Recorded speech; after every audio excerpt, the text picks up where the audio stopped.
আসসালামু আলাইকুম সবাইকে।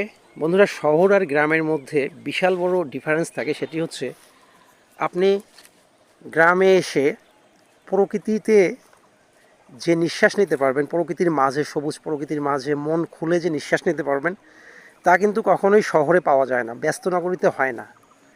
আবার আরেকটি বিষয় হচ্ছে, আপনি শহরে সমালোচনা টোটালি পাবেন না, তা কিন্তু গ্রামে পাওয়া যায় সমালোচনা।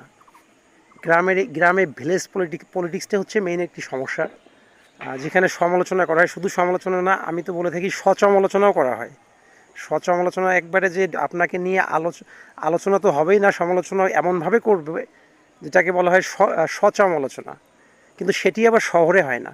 কিন্তু শহরের এই ব্যস্ত নগরীতে প্রাকৃতিক সৌন্দর্য খুঁজে পাওয়া যায় না, যা কেবল গ্রামে পাওয়া যায়। গ্রামে এটি খুব ভাল লাগে। তারপরেও গ্রাম ভালো, হোক না সমালোচনা, হোক না সমালোচনা, তারপরেও গ্রাম ভালো।